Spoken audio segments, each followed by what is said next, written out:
Astaghfirullah. Bismillahirrahmanirrahim. Assalamualaikum warahmatullahi wabarakatuh. Alhamdulillah wassalatu wassalamu ala Rasulillah wa ala alihi wa sahbihi wa mawalah wa la hawla wa la quwwata illa billahi wa ba'du. Alhamdulillah, malam ini malam ketiga di bulan Ramadan, dan kajian di malam ini kita akan membahas tafsir daripada surah Al-Maidah, dan kita petik dari qasasul Quran, kisah-kisah yang terkandung di dalam surat ini.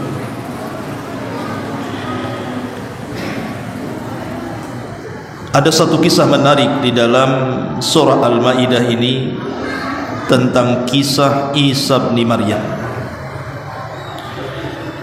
dan mukjizat-mukjizat yang Allah Subhanahu wa taala anugerahkan kepada beliau alaihi salatu wassalam. Kita baca ayatnya pada 110. A'udzubillahi minasyaitonir rajim. Bismillahirrahmanirrahim. Idz qala Allah ya Isa ibn Maryam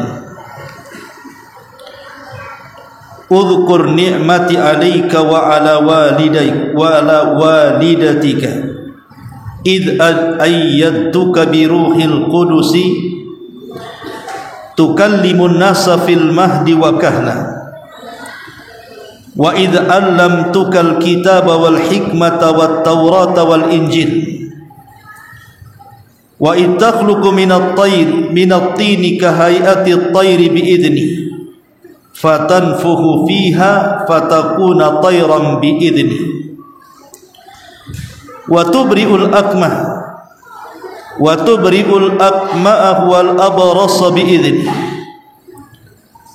wa id tukhrijul mauta bi idni wa id kafaftu bani Israila anka id ji'tahum bil bayyinati faqala alladhina kafaru minhum in hadza illa sihrun mubin.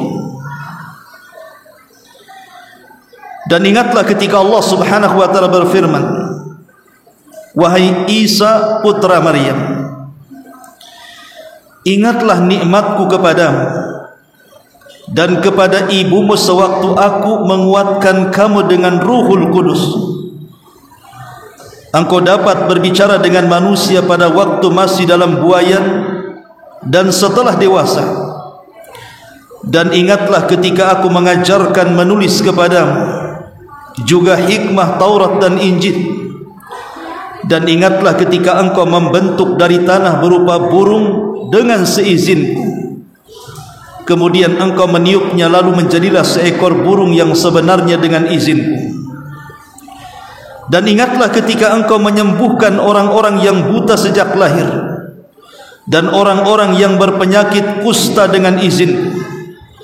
Dan ingatlah ketika engkau mengeluarkan orang mati dari kubur menjadi hidup dengan seizin. Dan ingatlah ketika aku menghalangi Bani Israel dari keinginan mereka membunuhmu, dikala waktu engkau mengemukakan kepada mereka keterangan-keterangan yang nyata. Lalu orang-orang kafir di antara mereka berkata, ini tidak lain hanyalah sihir yang nyata. Ma'asyiral muslimin wal muslimat rahimakumullah.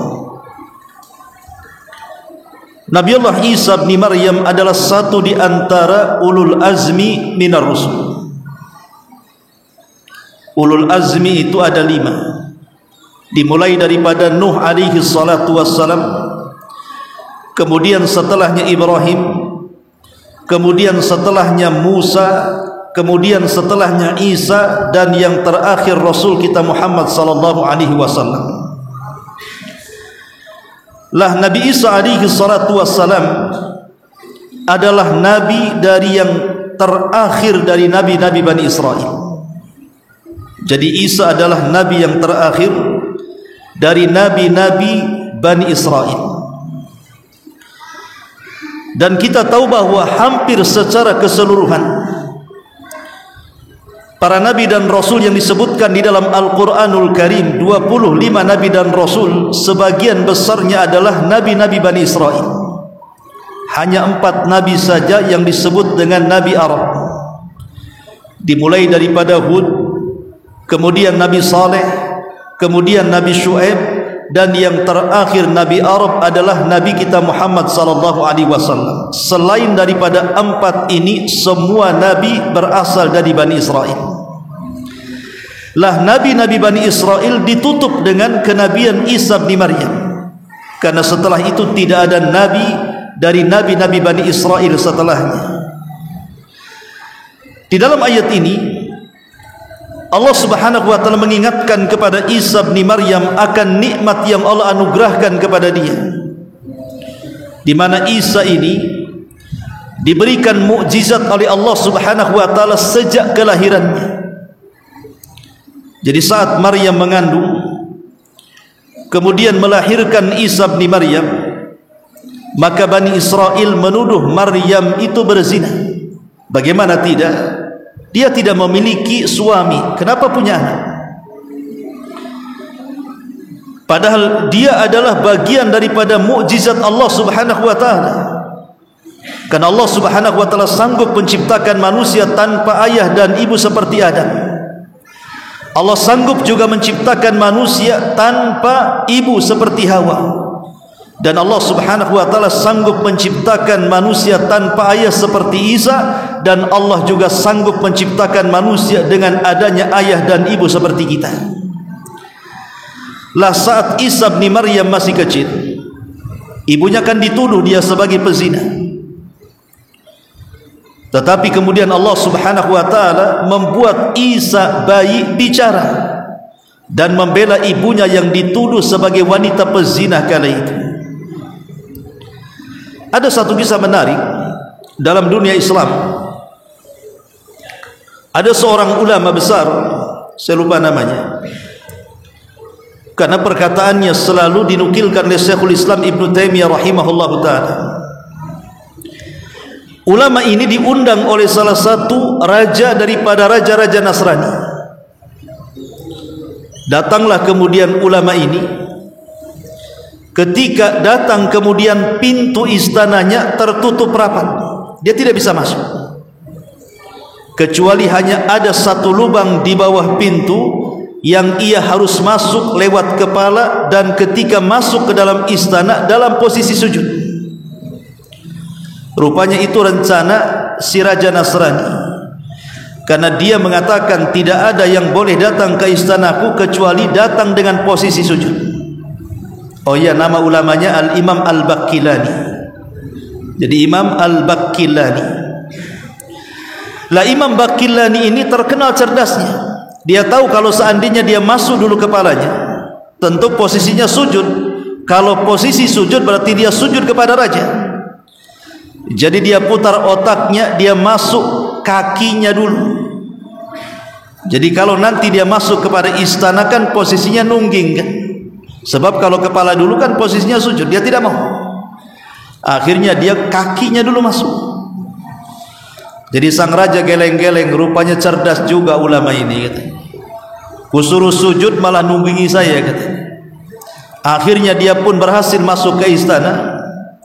Disitulah dia ditanya oleh sang raja Nasrani. Dia mengatakan, kata sang raja kepada Imam Baqillani, ya fulan, aku mendengar bahwa ibumu, maksudnya Aisyah radhiyallahu anha, ada seorang wanita pezina.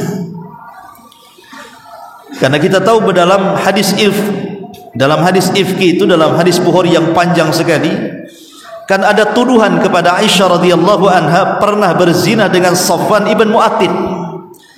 Tapi kemudian dibantah oleh Al-Quran dengan turunnya surah An-Nur ayat 1-9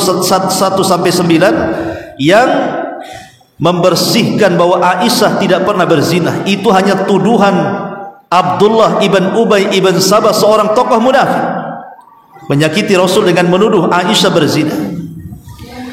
Jadi sang raja mengatakan, saya dengar ibumu, maksudnya Aisyah berzina.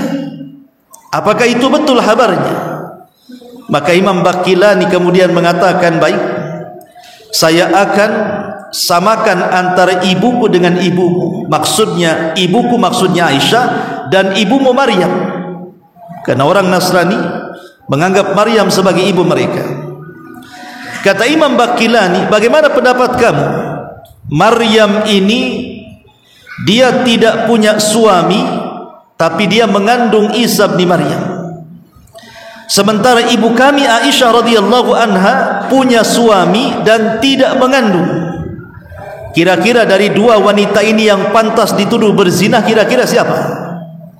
Yang satu wanita tak punya suami, tahu-tahu hamil. Yang satu wanita tak hamil tapi punya suami.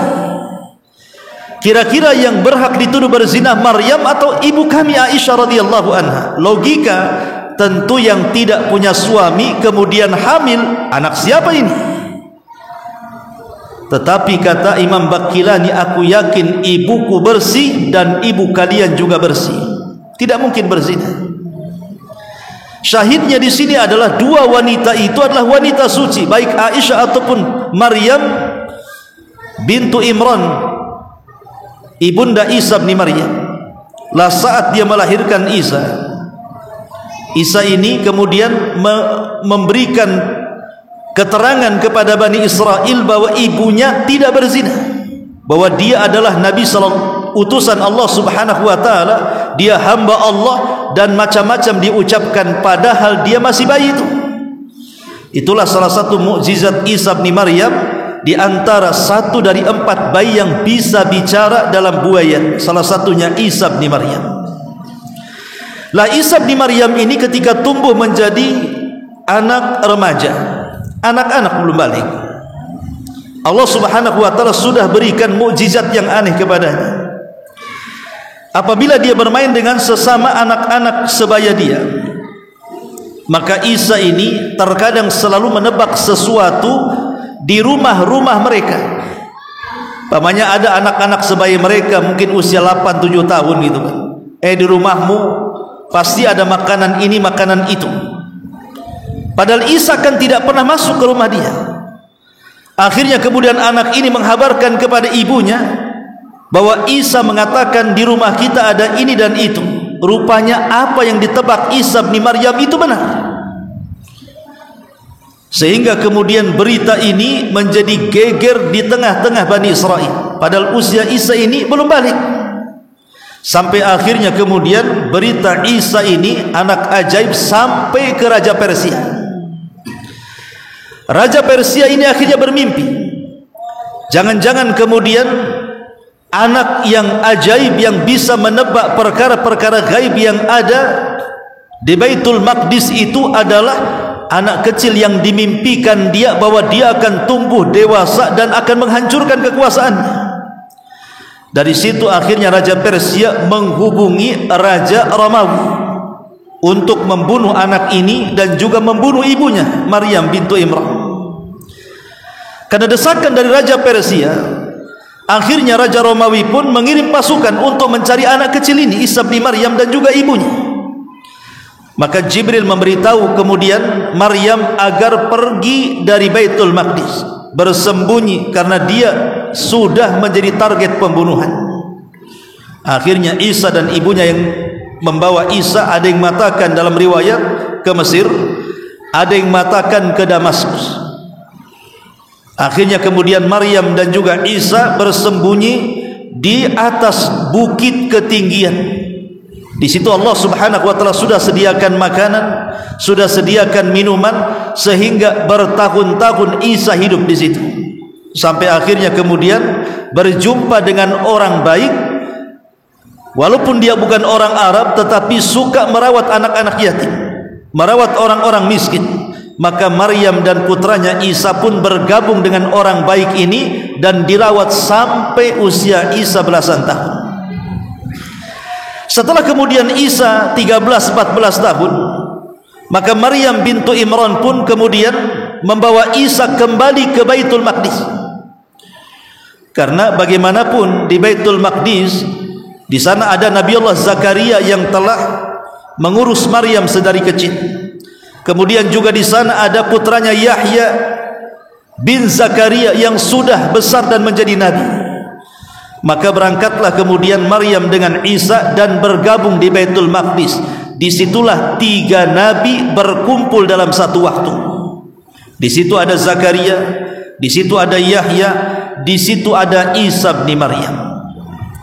Lah ketika Isa bin Maryam ini semakin tumbuh dewasa, dan kita tahu bahwa kaumnya Nabi Isa itu di zaman itu memang mereka pakar soal kesehatan. Jadi banyak ditemukan herbal-herbal, obat-obatan, pengobatan, sehingga banyak penyakit-penyakit yang bisa disembuhkan oleh kaumnya. Lah Isa bin Maryam diberikan mukjizat oleh Allah yang berkaitan dengan kesehatan. Tapi tentu mukjizat yang diberikan Allah kepada Isa harus lebih hebat dibandingkan yang dilakukan kaumnya. Lah salah satunya Isa bin Maryam mampu mengobati berbagai macam penyakit, sampai kepada orang yang buta permanen itu bisa diusap kemudian sembuh. Kemudian orang-orang yang punya penyakit lepra, walaupun dari lahir sampai besar diusap oleh Isa sembuh. Dan banyak mukjizat yang Allah anugerahkan berkaitan dengan kesehatan, sampai ke taraf mampu menghidupkan orang mati. Makanya di sini Allah Subhanahu wa taala mengatakan bahwa Isa bin Maryam itu wa id tukhrijul mauta biizni, dan ingatlah ketika Isa bin Maryam mampu menghidupkan orang mati karena izin Allah Subhanahu wa taala. Abdullah ibn Abbas radhiyallahu anhu mengatakan bahwa manusia yang pernah dihidupkan Isa itu 4 orang. Kata Abdullah ibn Abbas radhiyallahu anhu, dia mengatakan qad ahya arba'ata anfus. Isa ini pernah menghidupkan 4 manusia. Pertama Azir, kemudian yang kedua Ibnu Ajuz, kemudian yang ketiga Ibnatu Azir, kemudian yang keempat Syam putra Nuh alaihi salatu wassalam. Kisahnya bagaimana? Jadi Isa bin Maryam ini punya teman namanya Azir, jauh tempatnya. Ketika Azir ini sakit dan sakitnya memarah, maka saudarinya kemudian mengirim utusan agar memberitahu Isa bin Maryam, karena Azir itu adalah teman baiknya. Tetapi kemudian belum lagi sampai berita sakitnya Azir kepada Isa, Azir meninggal dunia. Akhirnya kemudian Isa pun mendengar saudaranya, kawannya yang sedang sakit, dia pun ingin berkunjung. Maka berangkatlah Isa dari Baitul Maqdis ke rumah Azir dalam perjalanan 3 hari, padahal Azir sudah meninggal. Ketika sampai di tempat, Azir sudah dikubur 3 hari. Maka akhirnya kemudian Isa mendatangi kuburannya, kemudian berdoa kepada Allah Subhanahu wa taala agar dihidupkan kembali si Azir ini. Subhanallah, dengan izin Allah Subhanahu wa taala tiba-tiba kuburannya membelah, dan Azir ini keluar dari kuburan hidup sedia kala seolah-olah tidak pernah mati, dan itu disaksikan Bani Israel. Dan dia hidup bertahun-tahun sampai punya anak. Ini satu kisah. Kisah yang kedua Ibnu Ajuz, di mana ada nenek-nenek. Isa ini sedang berjalan, tiba-tiba dia melihat ada seorang nenek yang menangis di depan kuburan putrinya. Maka Isa bin Maryam kemudian menasihati nenek itu, tapi dia mengatakan dia bernazar tidak akan meninggalkan kuburan, kalau bisa dia pun ikut menyusul putrinya. Kemudian Isa merasa kasihan. Tiba-tiba Isa berdoa kepada Allah Subhanahu wa taala, tiba-tiba kuburan itu kemudian terbelah. Rupanya anak gadis itu keluar dari kuburannya dan hidup kembali. Kemudian juga kisah Ibnatu Azir, kisah kawannya Azir ini punya anak juga, meninggal anaknya.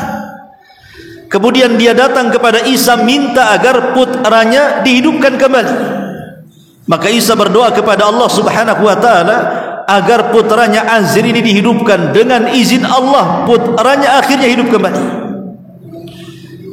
Lah Bani Israel menganggap bahwa jangan-jangan Isa ini sedang bersandiwara, membuat trik supaya dia dianggap nabi, seolah-olah dia menghidupkan orang mati, padahal dia sedang bersandiwara, bekerja sama layaknya dukun-dukun hari ini. yang membuat trik-trik yang terkadang trik-trik itu sebenarnya buatan, bukan kesaktian, bukan karomah. Akhirnya Bani Israel mengatakan kepada Isa, "Oke, wahai Isa, kalau begitu kami ingin menghidupkan bukan orang yang hidup di zaman sekarang," katanya, "tapi orang yang hidup di zaman dulu." Kemudian Isa bin Maryam mengatakan, "Siapa?" Mereka mengatakan, "Syam putra Nuh," katanya. Syam putra Nuh itu berapa abad dengan Nabi Isa ketemunya kan? Ada yang mengatakan ketika itu kan Isa bercerita soal perahunya Nabi Nuh, tapi Bani Israel tidak percaya. Mana ada perahu Nabi Nuh itu? Kalau memang kisahmu itu betul wahai Isa, kami ingin mendapatkan cerita dari penumpang langsung yang ada di kapal itu, katanya. Yang di kapal itu ya putra-putra Nuh, salah satunya Syam putra Nuh. Akhirnya kemudian Isa pun membawa mereka ke kuburan Syam putra Nuh. Kemudian berdoa kepada Allah Subhanahu wa taala, tiba-tiba kuburan Syam putra Nuh terbelah dan Syam kemudian naik ke permukaan bumi seolah-olah dia tidak pernah mati. Maka untuk meyakinkan Bani Israel, Isa bertanya, "Mas, buka siapa kamu?" Maka orang ini mengatakan, "Saya Syam putra Nuh." Kata Isa, "Bisa enggak kau ceritakan bagaimana kisah bisa engkau berada dalam perahu itu dan selamat dari banjir?" Kemudian Syam mengatakan, "Baik, tapi setelah aku bercerita, tolong wafatkan aku kembali dan minta kepada Allah saat kematianku aku tidak merasakan sakaratul maut," gitu. Akhirnya Syam bercerita bagaimana kondisi di perahu begitu begini, sampai akhirnya setelah bercerita kemudian dia pun meninggal tanpa merasakan sakaratul maut. Dari sini Bani Israel terpecah menjadi dua. Ada yang beriman kepada Isa, ada juga yang kufur dengan Isa. Lah orang-orang yang beriman kepada Isa itulah yang disebut dengan Hawariyun. Tapi subhanallah ikhwatu fiddin, walaupun mereka orang-orang pilihan Isa Hawariyun itu, tetapi beda jauh antara sahabat Nabi SAW dengan nabinya, antara Hawariyun dengan Nabi Isa-nya. Sahabat Rasul itu mereka punya adab kepada Allah dan Rasulnya, tapi Bani Israel itu memang orang yang tidak pernah punya adab kepada nabinya. Makanya lihat di dalam surah Al-Maidah selanjutnya, ketika ada satu kisah yang menarik tentang kisah makanan yang turun dari langit, disebutkan di dalam surah Al-Maidah ayat ke-111-nya, "Idz qala al-hawariyuna ya Isa ibn Maryam hal yastati'u rabbuka an yunazzila 'alaina ma'idatan minas sama." Ingatlah ketika pengikut-pengikut Isa yang setia berkata, "Wahai Isa putra Maryam, bersediakah Tuhanmu menurunkan hidangan dari langit kepada kami?" Lihat, ini su'ul adab namanya.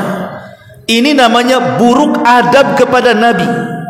Masa mereka meragukan kemampuan Allah Subhanahu wa taala dan mengatakan, "Apakah sanggup Rabbmu?" Seolah-olah itu Tuhannya Isa dan bukan Tuhan mereka. Harusnya kan Rabb kita. Mereka mengatakan Rabbmu. Kemudian mereka seolah-olah tidak yakin dengan kekuatan Allah dan mengatakan, "Wahai Isa, bersediakah Tuhanmu menurunkan hidangan dari langit kepada kami?" Jadi kisahnya seperti ini. Ketika Isa bin Maryam memerintahkan Hawariyun untuk berpuasa, inilah yang disyaratkan di dalam Al-Quran, "Kutiba alaikumusiyam kama kutiba alal ladzina min qablikum." Jadi puasa itu diwajibkan bukan hanya kepada kita umat Islam, tapi juga diwajibkan kepada umat sebelum kita. Ibrahim mewajibkan puasa kepada umatnya, Nuh mewajibkan puasa kepada umatnya, Nabi Syuaib mewajibkan puasa kepada umatnya, Nabi Musa mewajibkan puasa kepada umatnya, termasuk Isa juga mewajibkan puasa kepada umatnya. Jadi setelah kemudian mereka berpuasa berhari-hari, maka mereka pun ingin bahwa puasa yang terakhir yang mereka lakukan, makanan yang dihidangkan itu bukan makanan biasa. Mereka ingin makanan yang lezat yang turun dari langit. Subhanallah, meminta sesuatu yang mustahil. tetapi tidak ada yang mustahil bagi Allah Subhanahu wa taala. Ketika orang-orang Hawariyun mengatakan, wahai Isa putra Maryam, bersediakah Tuhanmu menurunkan hidangan dari langit kepada kami? Maka Isa ketika itu marah dan mengatakan, ittaqullah in kuntum mu'minin, kata Isa, bertakwalah kalian jika kalian orang-orang yang beriman. Bertakwa kau kalian. Masa permintaannya seperti itu? Qalu, mereka mengatakan, nuridu an na'kula minha wa tatma'inna qulubuna wa na'lamu an qad sadaqtana wa nakuna 'alaina minasyahidin. Mereka berkata, kami ingin memakan hidangan itu agar tentram hati kami dan agar kami yakin bahwa engkau telah berkata benar kepada kami dan kami menjadi orang-orang yang menyaksikan akan hidangan itu. Maksa mereka minta hidangan. Qala Isa, maka Isa berkata, qala Isa ibn Maryam, Allahumma rabbana anzil alaina ma'idatan minas sama'i takunu lana idan li awwalina wa akhirina wa ayatan min warzuqna wa anta khairur raziqin. Isa putra Maryam berdoa, ya Rabb kami, turunkanlah kepada kami hidangan dari langit yang hari turunnya akan menjadi hari raya bagi kami, yaitu bagi orang-orang yang sekarang bersama kami maupun yang datang setelah kami, dan menjadi tanda bagi kekuasaan engkau.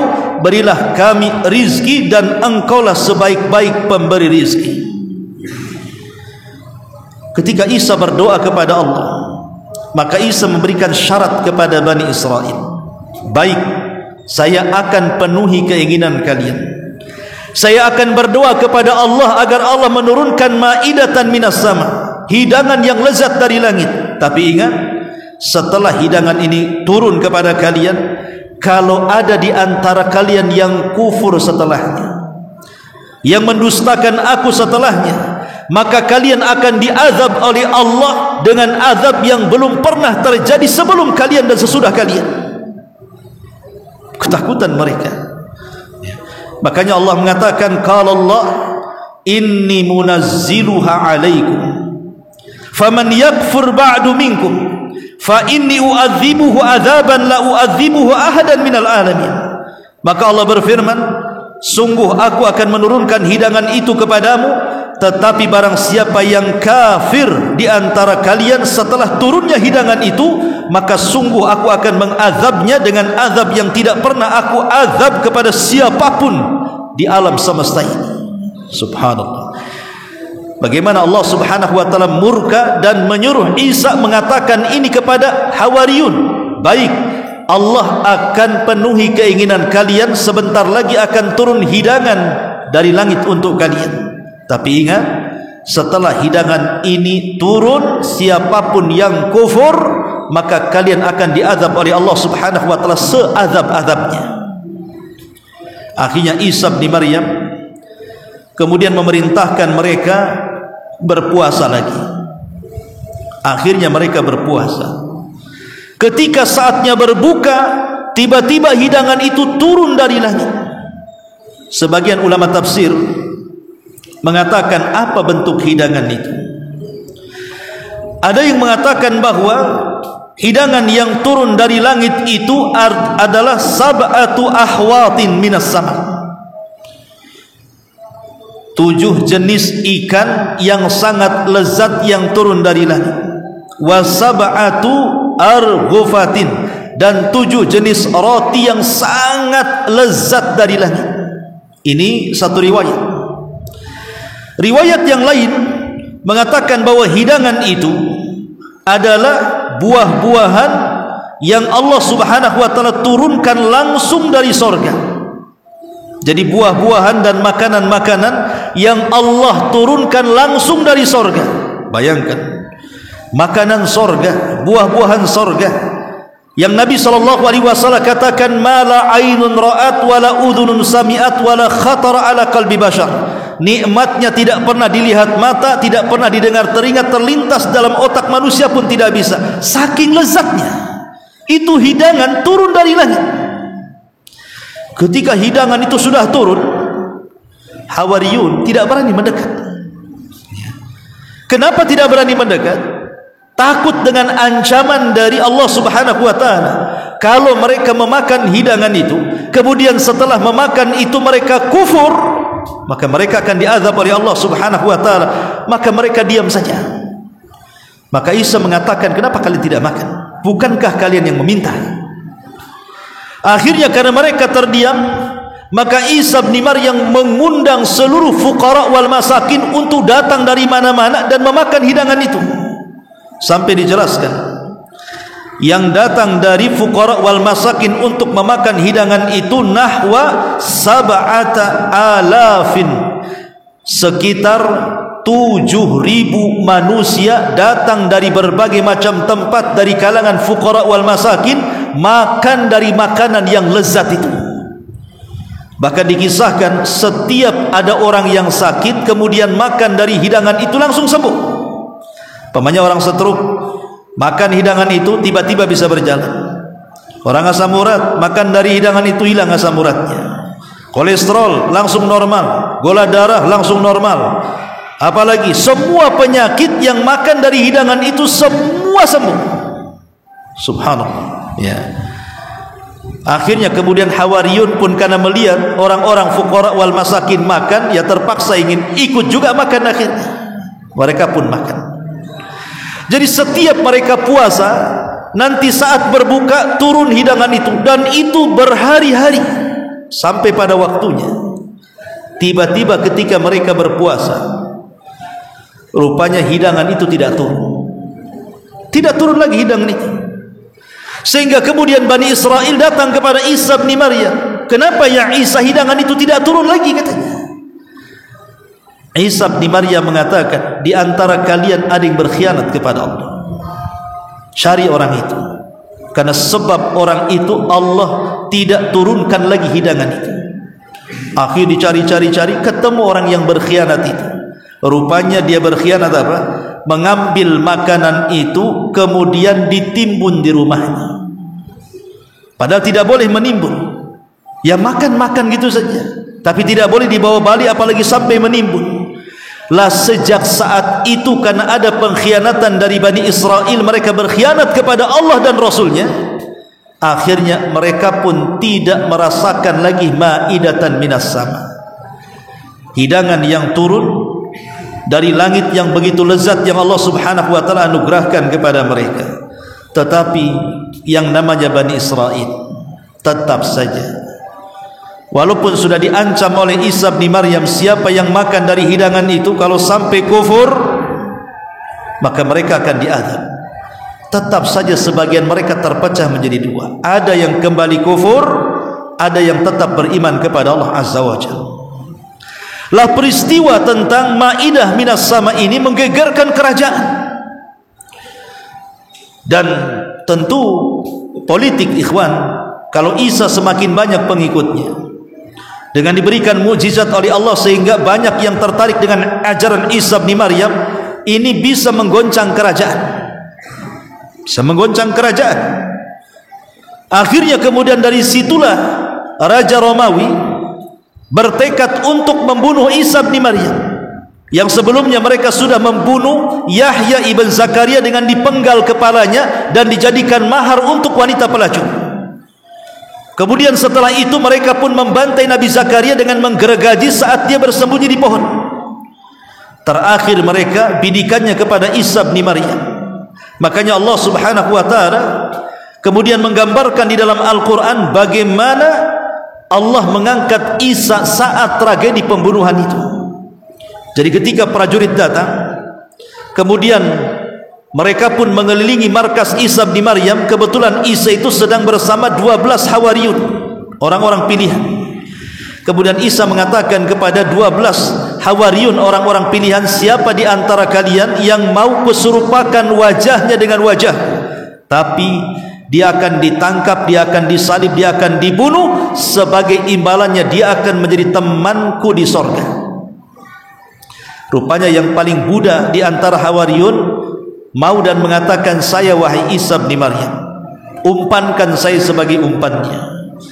Maka orang inilah yang kemudian diusap oleh Isa, akhirnya persis wajahnya, persis fisiknya seperti Isa bin Maryam. Maka setelah itu Isa berwasiat kepada Hawariyun agar melanjutkan dakwah dia, bahwa dakwahnya tidak boleh terhenti sampai di sini.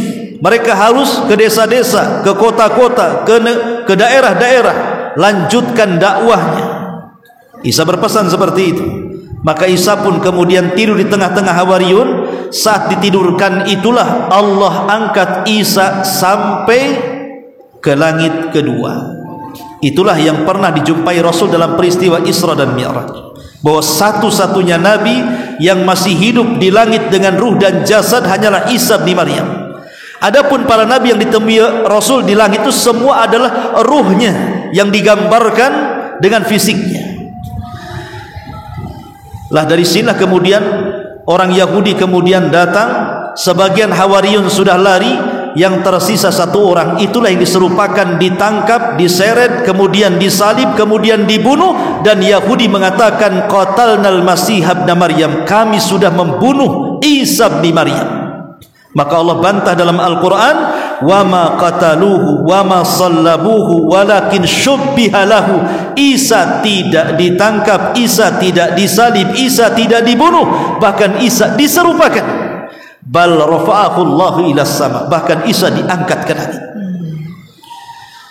Ma'asyiral muslimin yang dimuliakan Allah Subhanahu wa taala, maka dari peristiwa ini kita tahu bahwa Isa masih hidup sampai hari ini dan akan turun di akhir zaman, bukan lagi seorang nabi, tapi memang Allah memberikan tugas kepada dia untuk membunuh Dajjal, itu yang utama, kemudian mematahkan salib, membunuh babi, dan menegakkan hukum Islam. Dan ketika itu banyak orang-orang ahli kitab yang masuk Islam karena dakwah Isa bin Maryam, karena di akhir zaman pilihannya cuma dua, masuk Islam atau mati, tidak ada lagi bayar jizyah.